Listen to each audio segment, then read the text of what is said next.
Greetings and salutations, this is Akirishin. In this video I will be featuring the American Republic F-84F Thunderstreak. This is a Tier 10 multi-role fighter. It is equipped with 6 12.7mm machine guns with relatively low damage per second, but a huge rate of fire of 1,200 rounds per minute, an effective firing range that's pretty middle of the road, 600 meters. It is also equipped, you could equip it with 500-pound AN-M64 bomb that does 5,200 in area damage and has a damage radius of 75 meters. Personally, I like the rockets, the Tiny Tim rockets. There are 2 of them. They do 4,500 in damage and have a damage radius of 70 meters. We also have 12 of the 5-inch Havar MK25 rockets that do much more moderated damage, 1,500 per rocket, with a damage radius of 30 meters. As with any fighter, I have equipped this aircraft with the Control Surface Adjustment 4 upgrade, increasing maneuverability in turns by 3%, as well as the Lightweight Airframe 4 upgrade, increasing maneuverability in all axes by 3%. Finally, I have upgraded the aircraft with Improved Covering 4, which decreases by 20% the chance of critical damage to wings and tail, and plus 5% to aircraft hit points. So this aircraft is low survivability, and that's why I chose to use that particular upgrade. And ammunition-wise, I currently have this aircraft equipped with high explosive incendiary.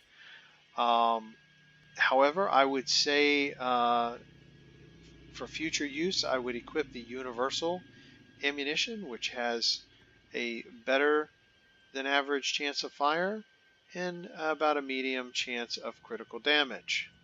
The high explosive incendiary has high chance of fire but almost no chance of critical damage.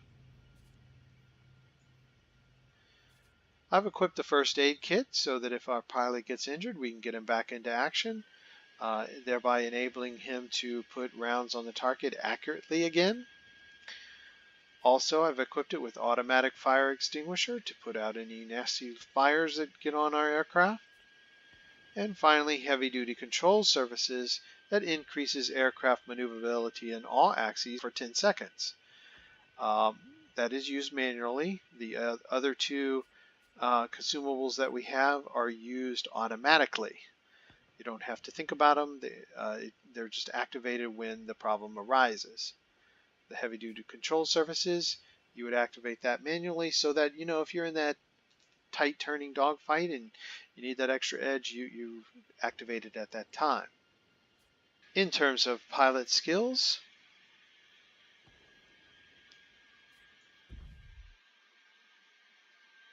I went with Aerobatics Expert, which increases maneuverability in all axes by 2%. That gets us up to 5% in that regard. And Aerodynamics Expert, which accentuates by 40% the percentage effects of our lightweight airframe and our control surface adjustment upgrades. I've also chosen to go with Demolition Expert, which increases the damage and blast radius of our rockets by 15%. I did not go with the Expert Rocketeer skill, which is designed to help you hit other aircraft with rockets, just because these rockets just aren't particularly good at that. So I think you're better off to use them to accentuate what they are good at, which is attacking ground targets.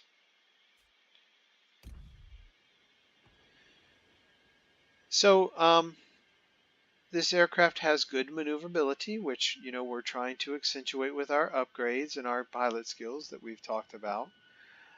It is most effective in mid-altitude combat and in destroying small amounts of ground targets, and we'll talk about what that means in terms of mid-altitude in just a moment. And just looking at the aircraft's specifications.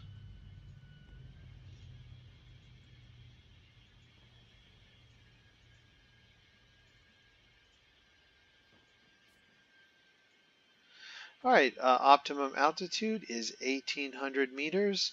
So that is the upper end of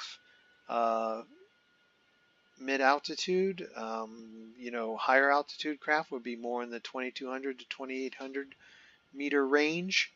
In terms of average time to turn 360 degrees, that's 10 seconds for this aircraft. And in terms of optimum airspeed, that is 525 kilometers per hour. It's a pretty fast aircraft, especially when you're flying, close to the ground.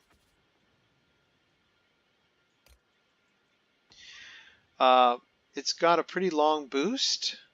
I know it's over 12 seconds. You can check when we get into PvP just how long it is, but I do know it's at least 12 seconds, maybe more.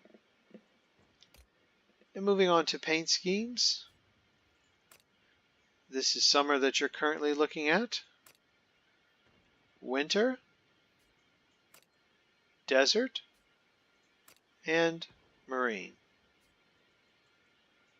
I would say maybe desert is my favorite for this particular aircraft.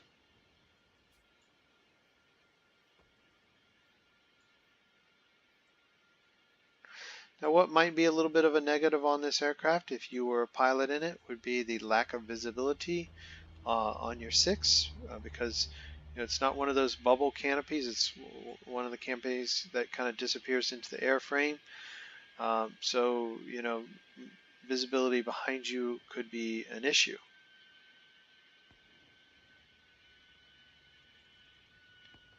So what we're going to do next is head over to World of Warplanes website and use their Compare Aircraft tool to take a look at other Tier 10 multi-role fighters and see how the F-84 Thunderstreak stacks up to them.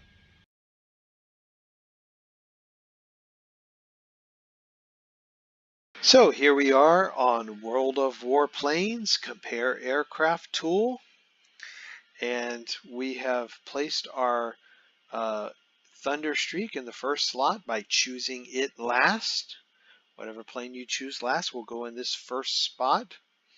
And we have added the other Tier 10 multi-role fighters for us to take a look at. I have gone into each one of these aircraft and upgraded them, customized them, so that we are putting each aircraft in its best light. So first of all, we have up the Kyushu J7W3 and the Chansvault F7U Cutlass. I do have the J7W3, but I do not have the Cutlass yet. List on my aircraft to get and review for you one day. But taking a look at the gun armament, you can see that both the J7W3 and the Cutlass have powerful, strong armaments. Now, having said that, the Thunderstreak's strength is that it's got so many of them and they have such a rapid rate of fire, whereas these other craft, the rate of fire is much lower. All right, we see here for bombs and rockets that the Thunderstreak clearly beats out the J7W3, which I think maybe has like one bomb, as well as the Cutlass, F7U Cutlass. Survivability, the J7W3 and the Thunderstreak are basically the same. There's a 1 point negative there under the J7W3, but the Cutlass is stronger in terms of its survivability, its endurance, but not by a tremendous amount.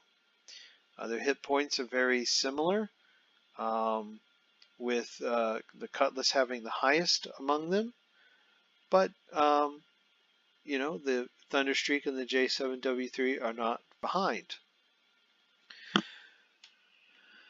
Moving down to top speed at best altitude so when these aircraft are in their element altitude wise, the Thunderstreak outperforms significantly the J7W3, which tends to be a kind of slow aircraft in my opinion, whereas the Cutlass is by far superior to that of the Thunderstreak in terms of speed, having the speed advantage.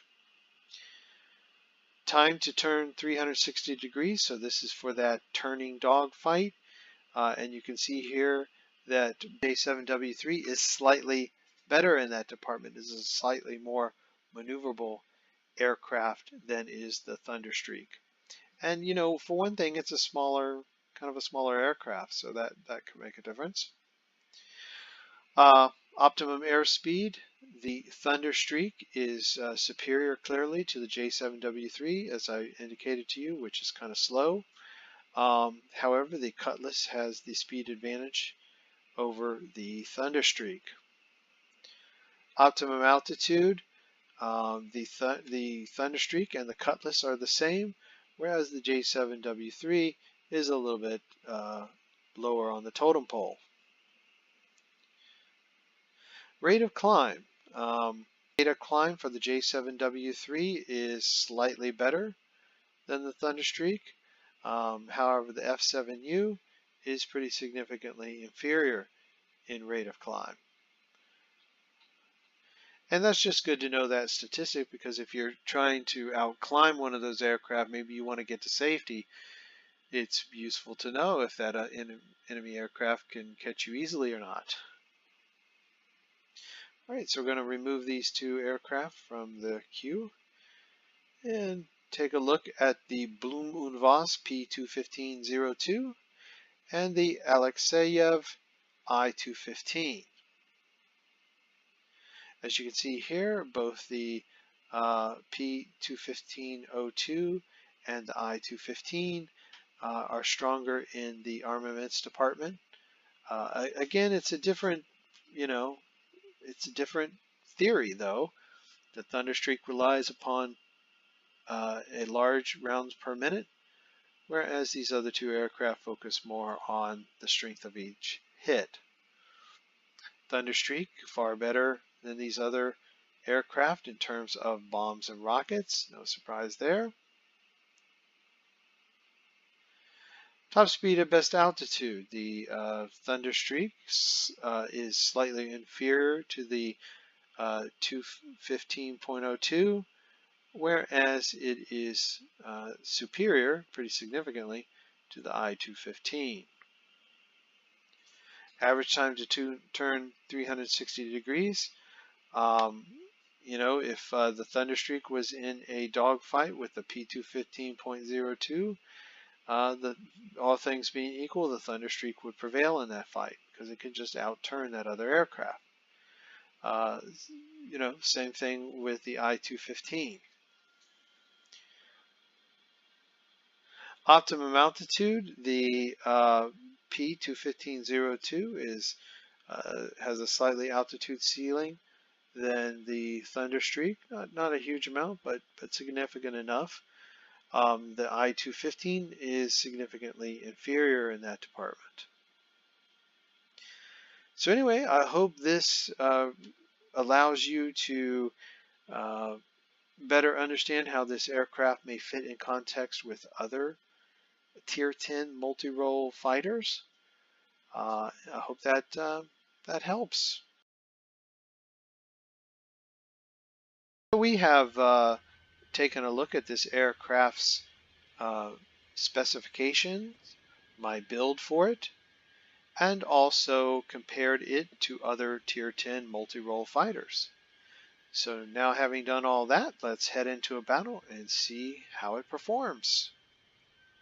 Okay, so we have drawn the Northern Bridgehead Atonement map. And let's see who our human player is in a Yak 19. Liam Odin. Hello, Liam. You are approaching the area of combat operations. We are going to head over here to the command center, secure that so we can get our bomber flights headed to any enemy assets that have been captured. And then we will head over and probably deal with the air base in the center. Maybe this You are approaching the front line. garrison over there. Maybe. We'll see. So we're going to book it over here.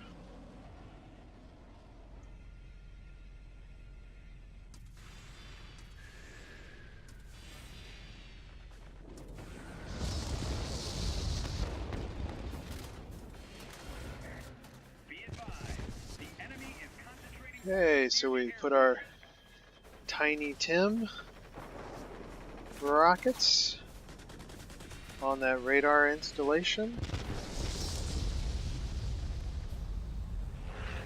And let's see. Shout.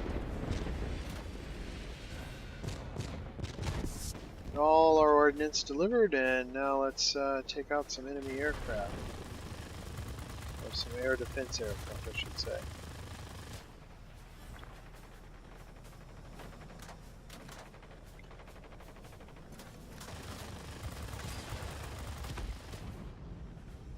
Okay, let's see here.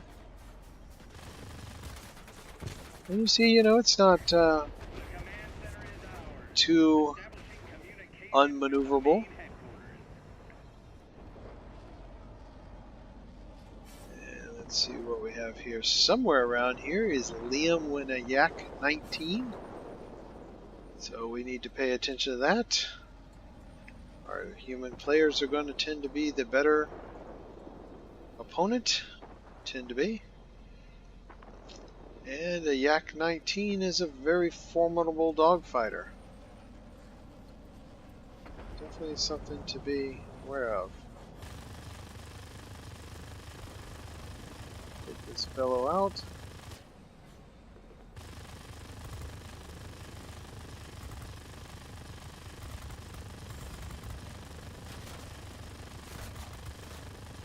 Yeah, looks like we've taken some fire. Not sure what's on our tail. Sure would like to finish this guy off. And then we'll deal with whatever's bothering us here. Help our friendly out here.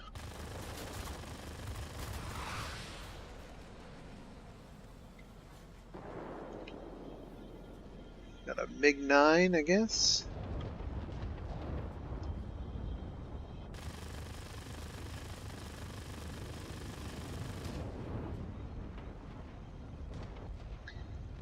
Over here and defend the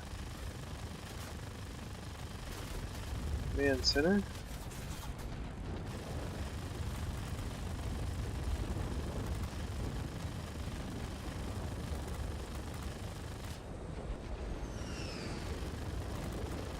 That fellow kind of overshot us, didn't he?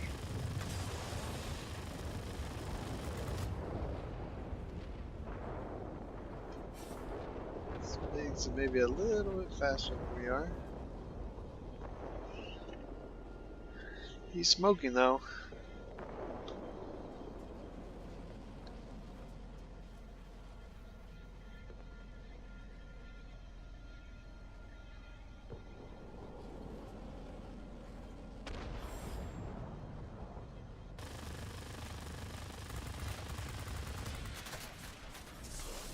Very hard to hit anything with these rockets. What's on our tail here?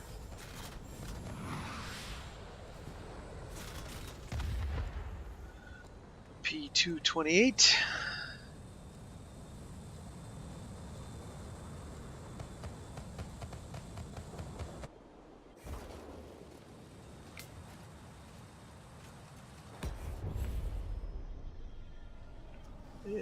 in the middle of a hornet's nest here, aren't we?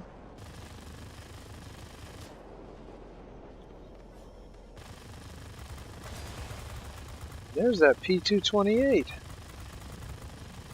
think we'll just get our Avenger accolade. There it is.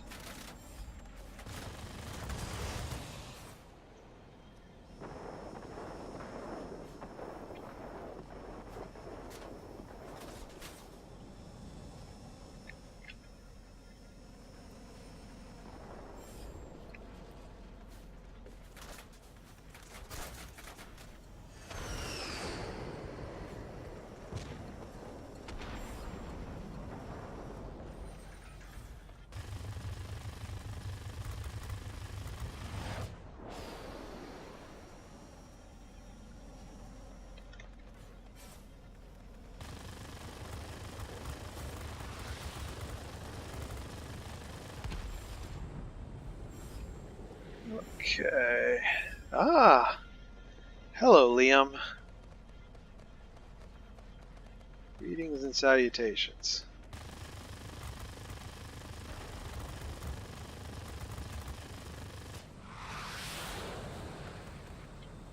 Now, folks, we better kill Liam. Because if we don't, he gets on our tail, it's going to be trouble.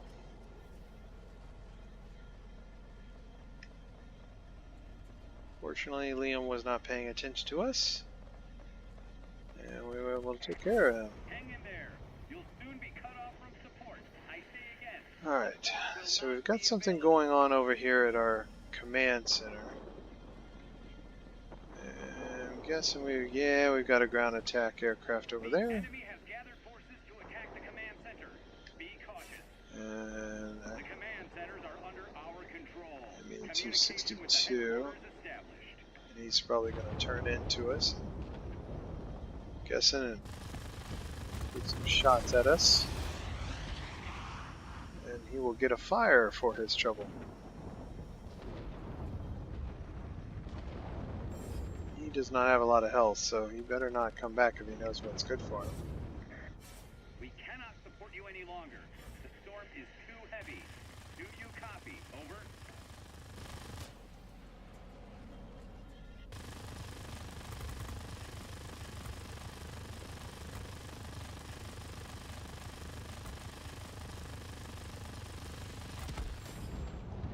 There we go. I didn't know for a second if we were going to get him there for a minute. We've got lots of ordnance here. Let's head over to their garrison and see if we can do any good over here.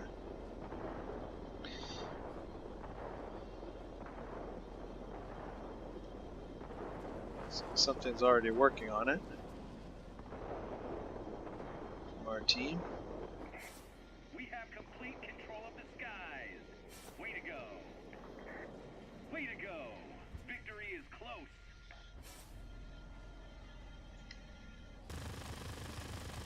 That's that P-228 that shot us down earlier. So hey.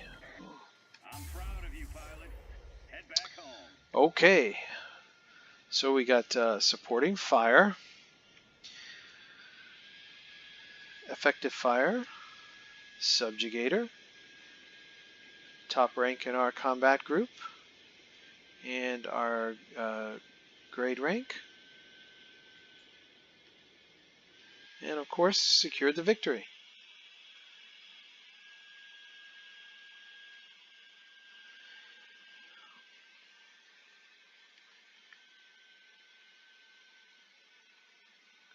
I wish it had lasted a little bit longer. I wanted to go over there to that garrison and use the air-to-ground weapons again.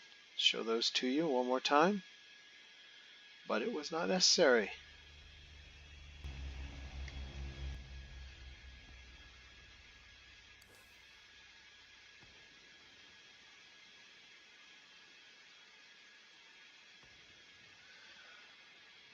Okay, so 6 aerial targets destroyed, 18,000 plus damage to ground targets. We got the Avenger accolade there. And let's see here, flying start. And over 8,900 in combat points. And we took out Liam when we saw him that one time. So, very versatile aircraft for a multi-role. Pretty maneuverable, I have to say. And these Tiny Tim rockets do a pretty good job. The smaller Havar rockets, not bad, not too bad. So anyway, I hope you have enjoyed this video, and I am sure that if you get an opportunity to fly the F-84F Thunderstreak, that you will have success in it. It is definitely an aircraft that I can recommend and is fun to fly.